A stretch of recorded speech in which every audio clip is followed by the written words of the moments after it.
Name and affiliation, please, right here, Steve left-hand Kerr, side, Eggers, third row. Portland Tribune. You guys were really effective defensively against McCollum and Lillard tonight. Talk a little bit about that. How important was that to the outcome?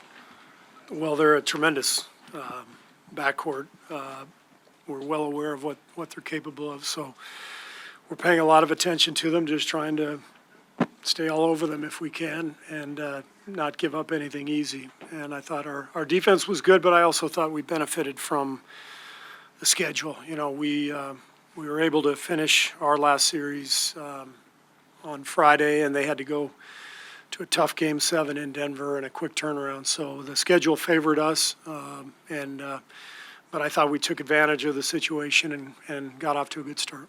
Second row, right-hand side. Anthony Sutter with The Athletic. Were you shocked how they defended Steph, dropping their big so far off? No, nothing. Nothing really shocks me. We've seen pretty much everything, and I think every defense is sort of personnel based, and so these playoff series are always interesting, and they didn't have a whole lot of time to prepare, so they've got a tape to look at, and I'm sure they'll make some adjustments. But you got to do what you're most comfortable with, what your players are comfortable with, and that's what every team tries to do. So Steph got free and had a big night and carried us at times, and obviously that was a big part of the game. I also thought the key stretch for us was the first 5 minutes of the fourth quarter. You know, they made it a six or 7 point game to start the fourth. Portland made a really good run at the end of the third, and our bench came in, did a fantastic job getting us the lead back up to about 12 or so before we went back to our starters. So great job by our bench. Steve, Mark Medina, Bay Area News Group. On that note, with the bench, what did you also see in the second quarter and overall to be able to carry what they showed in Game 6? Well, same thing, second quarter. Jonas came in, knocked down a couple shots. I thought Jordan Bell's minutes were good. They just came in and executed and defended. And, the biggest thing is if we can buy some time for our starters to rest and even extend the lead, then, that's a huge deal for us. And this series feels like it's a series where we can play more people. It's a different matchup. And I think that what you saw tonight is what we'd like to get to every night if we can in terms of playing 10, 11 guys. Third row, right-hand side. Hey, Steve. Phil Barber, Santa Rosa Press Democrat. When did the med staff clear Damian Jones to play, and how was that for you to be able to send him on the court after all he's been through? Yeah, so he was cleared basically the last couple of days. He was cleared for contact. He played a 3-on-3 yesterday. As of shoot-around today, we had declared him out because we were just sort of, in that routine over the last several months. And, when we got to the stadium, the training staff said, he can go tonight. So we had that extra roster spot because of our injuries and put him out there. So it felt good to put him there the last couple of minutes, to see him do well. He's been working unbelievably hard, and he's such a great kid. And so it's nice to see DJ back out on the floor. Third row, left-hand side. Coach Kerr, Tony Harvey, Sacramento Observer. You just mentioned about buying time, with the layoff that you had. I'm sorry, about what? Buying time, for rest for your players. That's kind of like a strategy going in here because you got away with not playing one player over 40 minutes tonight. Is that strategy you came in with tonight? Yeah. As I said, we feel like this is a series where we can use more bench players, and that'll be the strategy if we can. But every game's different, so we'll see how it goes. Scott Osler, Chronicle. Steve, what did you think of your team's pace and push, the way they pushed the ball? I thought it was good. I thought we were actually in a rush the first half. We took some quick shots.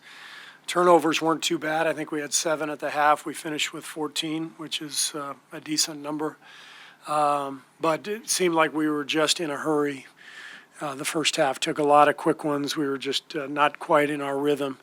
But sometimes that happens, the first game of a series, you're kind of feeling out the game, and I thought we settled in better in the second half. C.J. Peterson, San Francisco Examiner. Steve, what did you think of the game of Drebko, Looney, and Bell? Trio of bigs came off the bench. They combined for a plus 20 tonight. What did you think of their games overall? They were great. Looney has been great, throughout the playoffs, every round. And Jonas and Jordan have played, sporadically the first two rounds, but both guys came in, gave us a big lift today. Coach Bruce McGowan with KCBS. The Blazers made a couple of runs, made it interesting, but you never got the feeling they were really going to make that push. Did you always feel pretty comfortable, or was there always a little uncertainty because you know what Lillard and McCollum are capable of doing? You never feel that comfortable as an NBA coach in any game because everyone's got talent, and especially this team with McCollum and Lillard, we know what they're capable of. We've seen both of them just have huge nights in the playoffs. CJ's Game 7 was incredible the other day, and Damian goes without saying, what he's done. So, we go into the fourth. I think it was a 6-point game. No, I did not feel comfortable. Coach Logan Murdoch, NBC Sports Bay Area. You talked about the run in the third quarter, and they had 31 free throw attempts to you, I think 18. Is there stuff that you want to kind of fix going into game two as far as maybe sluggishness and things of that nature? Yeah, we'll watch the tape tomorrow as a team. Your coaching staff will come in the morning and watch it, and you always figure some things out. You see some things, you recognize some patterns when you go back and look at the tape. So there's always adjustments to make, win or lose. So we'll look for areas where we can get better, and keeping them off the foul line is one of them for sure.